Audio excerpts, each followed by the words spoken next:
it should also be clear that our organizations may use technology transfers to increase profitability and enhance competitiveness in the rapidly changing markets of the future. Thank you. Thank you, Dr. Krishnamoorthy. Thank you. Let us begin the first question and answer session. You may call the studio directly at the phone numbers or fax which now appear on your screen. We remind you to make your phone calls at a distance from the monitor to avoid feedback. To start off with, we'd like to start with one of the faxed questions, which has been faxed to Dr. Krishnamoorthy. The question is, Dr. Krishnamoorthy, with the increasingly rapid rate of technological innovation, do you foresee the timing from invention to commercialization decreasing indefinitely? This is a question that's been faxed to you from the Organization of American States in Washington, D.C. Krishna. Thank you. This is a very interesting question because when we try to look at it from a century perspective, as you know, vulcanized rubber was invented in 1839. It took them 25 years for them to bring it to the market. Even as late as the 1950s, when Velcro was introduced as an invention, it really came into the market only in the early 1970s. But look at today's Intel's performance or AMD's performance, the competing chip industries for the computers. 286 took several years, 386 took some less time, 486 still less time, 586, now Pentium 2, Pentium 3, with the Pentium 3 600 has come in before the Pentium 2 550 is already in the market. So the time to commercialize seems to be shrinking. How far can it shrink? That's a different question. That depends upon the capabilities of industry to go through the marketing on all the other channels that make it up. Let's go to the first phone call, which is from the Universidad La Salle in Pachuca, Hidalgo. Would you please go ahead? I'm afraid that connection wasn't quite available, so let's go to the next question, which is from the Universidad Americana in Asunción, Paraguay. Would you please state your question? Good morning.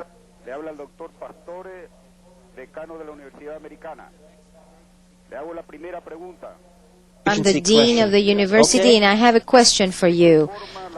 In what way have can the small enterprises attain higher innovation levels in order to compete with foreign companies?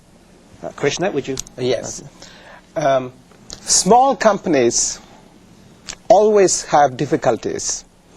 They have difficulties at every stage. They have difficulties at the invention stage. They have difficulties, much more difficulties at the innovation stage, and still more when they come to commercialization. However, there are so many governmental, national, international agencies which are there to help. I am pleased to announce that there are web-based searches available for small industries to get help from all these sources, both private sector, from university systems, as well as from the government. I will be happy to give the web search address. Thank you. Well, let's turn to the next caller, who is from the Federación Nacional de Comerciantes in Medellín.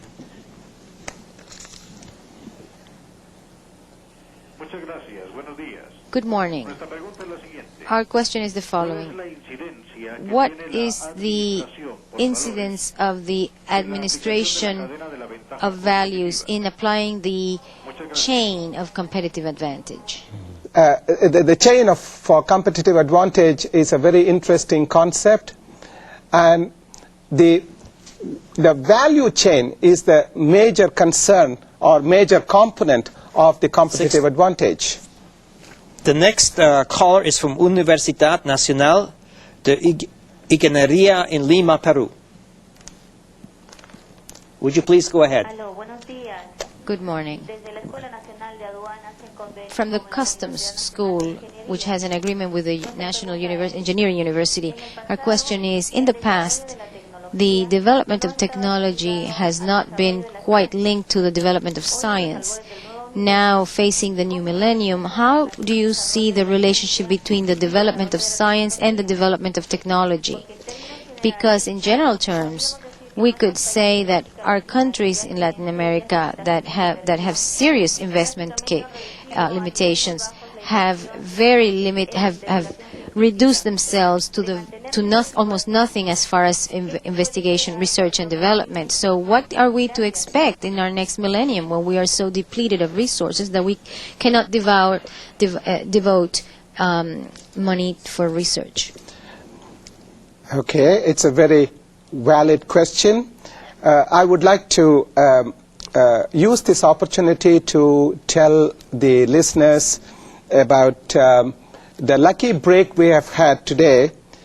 On the 1st of June, there was supposed to be a closure 62 on a particular website called GovSearch, GOVSEARCH .northernlight, NORTHERNLIGHT.com. This particular website is a government search, and believe it or not, they have 82,801 items coming up when you make a search for international transfer of technology. There are several subsections, and some of the subsections deal with small industry, some sections deal with science, how science is applied to technology, and a variety of other such questions and answers. I would urge all of you to go to this site, because this site is open for you free till tomorrow, that is 4th of June. After 4th of June, you will have to pay for searching this site. Thank you. Thank you. The next caller is from Universidad Autónoma de Guadalajara in Mexico.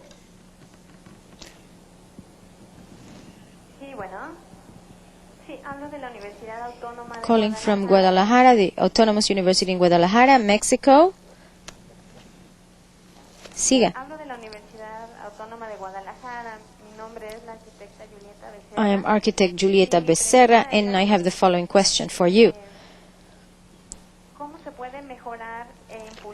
How can you improve and promote the innovation process for a certain product in order for it to be successful in a country that doesn't perhaps have a solid economy, or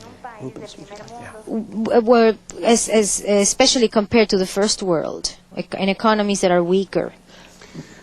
Well, I don't believe that the fact that you don't have a strong economy will be decisive in preventing a country from developing successful products. Let me give you concrete examples.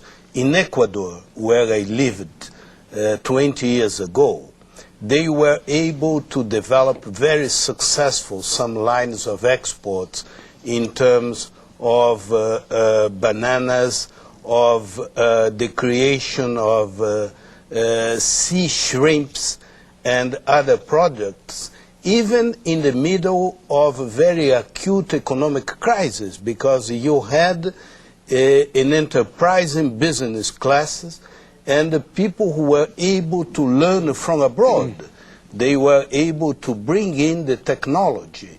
So I believe that even in difficult circumstances, when you have the right attitude, when you understand that development development is a learning process, you can do something. But of course, there is no doubt that when economic conditions are better, when you have a macroeconomic stability, it's much easier to have access to credit and other elements.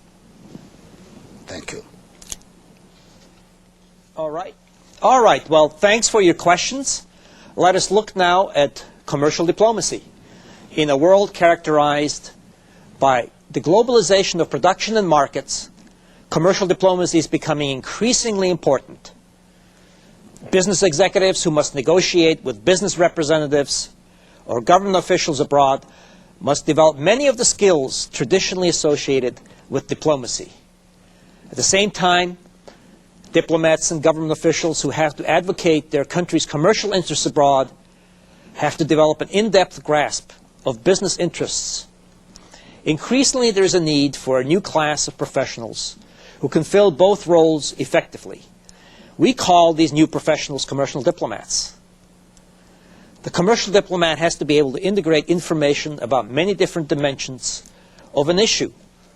The impact of government measures on the cost of production or on the cost of sales, the relationship between government regulatory measure and public policy choices in such areas as clean water, the domestic laws and international rules that apply to international economic transactions, the political pressures that can be applied by stakeholders, and the state of public opinion on the relevant issues.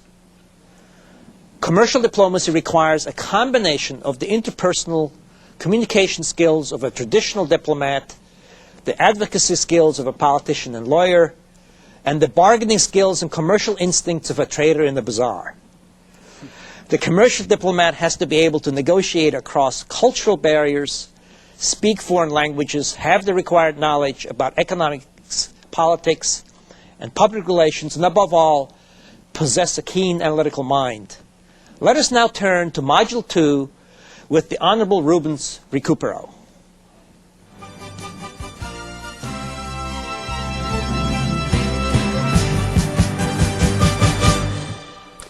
Thank you. As you have just heard in the first part, the global economy today is knowledge intensive.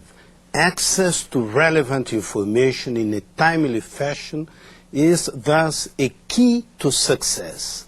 Knowledge, when combined with the skillful use of information technologies, is the critical determinant for corporate competitive advantage in the global economy, eroding traditional factors like the availability of capital, cheap labor, and natural resources, and potentially leveling the playing field in favor of the new, smaller players. The huge success of the Silicon Valley in California and of the U.S. economy in general is the best illustration of how the economy now has become dependent on knowledge. Development is not static, nor does it involve the application of a single model. Rather, it is a continuous learning process. Applied education needs to be an integral component built into development policies and strategies. Just a few weeks ago, when the President of China was visiting Geneva, he told me that the starting point for the Chinese success in multiplying their exports from $1 billion a year in 1979 to about $200 billion now was a study tour organized for a group of Chinese officials by my organization, the United Nations Conference on Trade and Development, 20 years ago. The President was then a Vice Minister of Trade. We took the Chinese to all the successful examples of export processing zones in the world, and later we discussed with them how to replicate the success. As you can see, by looking at foreign trade figures, the Chinese are fast learners. Competition on a global scale has risen to unprecedented levels of intensity as the national barriers that protected some sectors began to fall, exposing them to external challenges.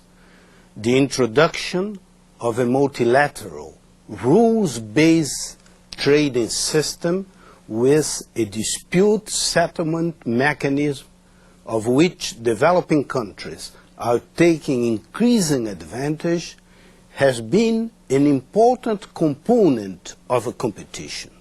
But in addition to rules and arbiters, to be able to compete successfully, one needs training. Organizations and developing countries alike have placed insufficient emphasis on the importance of a training. In order to counter this trend, UNCTAD is now placing renewed emphasis on training and capacity building in its work program. Competition is like a game, but games need three things: rules, arbiters, and training, preparation. To play soccer well, to participate in the Olympic Games in basketball, for instance, it's not enough to know the rules and to obey the arbiter. It is necessary to undertake a long process of training under adequate supervision to correct mistakes. Here is where we need a strong international effort to help developing countries to learn how to produce, how to trade, how to compete in the global marketplace. It would be naive to think that by simply exposing extremely poor countries like the African nations to the tough competition of the market, they will automatically learn how to successfully compete with Germany or Japan. They need guidance and technical cooperation. Unfortunately, only 2% of the total we spent in technical cooperation is trade-related. We need to do more, much more. UNCTAD is trying to do its part by providing training in the area of international trade and negotiation and commercial diplomacy. Commercial diplomacy is a particularly important theme because of the need to create competence among educators and businesses in the skills and applied knowledge needed to engage competitors and potential partners in international trade, investment, and shared production. In your participants' manual, you will find a valuable essay written by my friend and today's moderator, Geza Fekete-Kuti, which describes the requisite characteristics of a professional commercial diplomat and the role of this profession in today's productive activities, which must always have a global focus. Successful negotiations are built on a platform supported by three pillars. The negotiator must first determine what he or she wants to achieve and develop a sound negotiating position. Many developing countries have in the past failed at this first hurdle.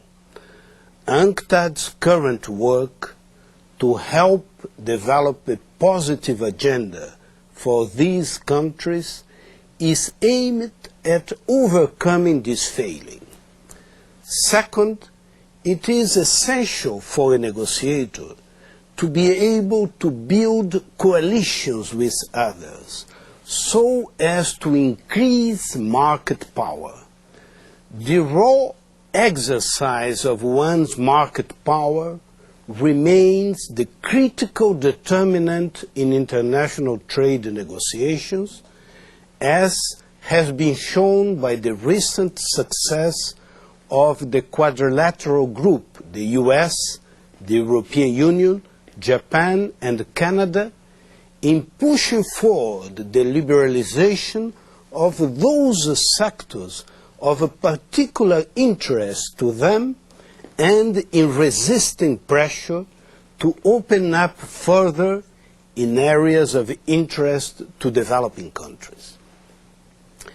But the need to build coalitions is not only confined to external partners.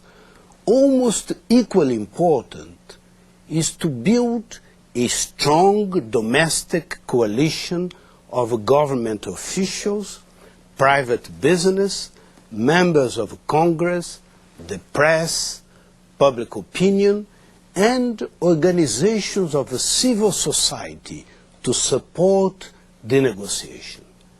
That is, it is necessary to have a clear idea about where our bottom line lies and to be willing to offer some degree of access to our market in exchange for the concessions we are seeking in other countries' markets.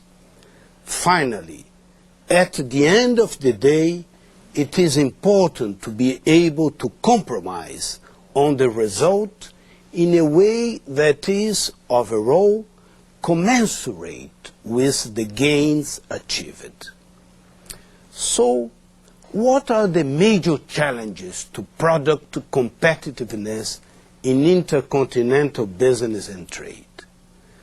The likely exponential growth of electronic commerce in coming years, including the long-distance delivery of services via the Internet, will help to overcome the long-standing barrier for many developing countries represented by slow and costly communications and high transportation costs.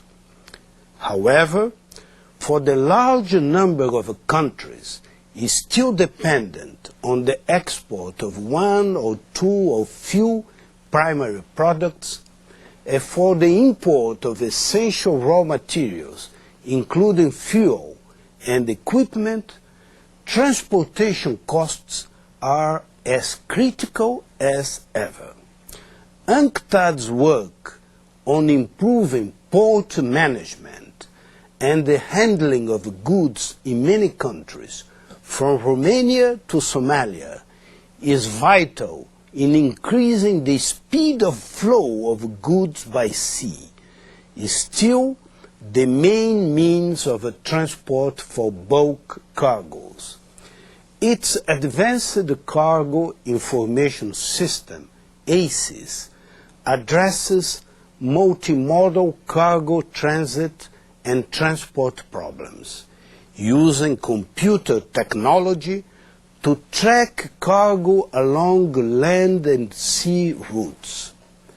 The system is now in place from Kampala to Cape Town, creating a seamless web of information for all participants in international trade, reducing the time lost in transit and thus directly reducing transportation costs. Landlocked and small island developing countries, for which UNCTAD has a special responsibility in the international system, face particularly acute problems in international trade due to high transportation costs and sometimes uncertain transportation links due to political and natural causes. UNCTAD thus assists in the negotiation of international transit agreements, such as for Mongolia last year, which alleviate these problems and provide more stability for international trade. For Nepal, it is helping create a transport corridor through India. UNCTAD statistics reveal graphically how freight costs impinge particularly heavily on the poorest and weakest economies, and how the gap separating the developing and the developed world in this regard has not changed much over the past 2 decades. In 1980, measured as a percentage of total import costs, freight costs were 5.5% in developed countries and 10.4% in developing countries. By 1995, developed countries had improved their efficiency to the extent that freight costs were down to 4.2%, but developing countries' average was still double that at 8.3%. Those averages also mark some striking variations among the developing countries.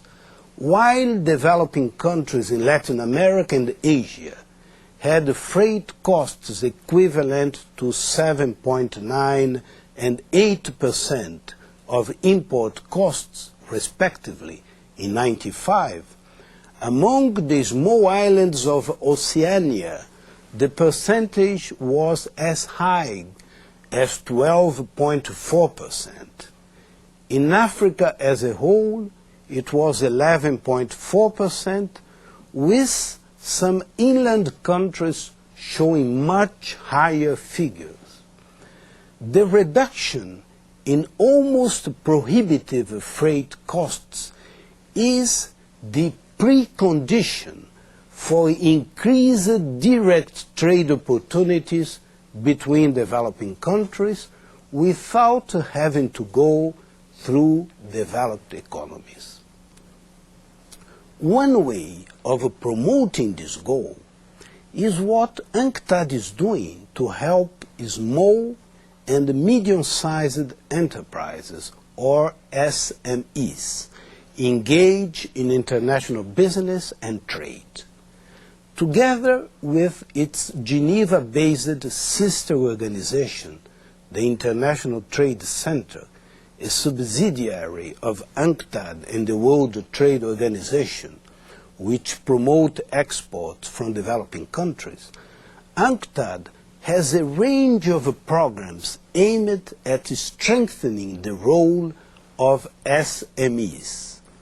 The most important of these programs is the Trade Point Network, whereby information technology is used to give SMEs better access to a package of trade-related information, services, and global networks.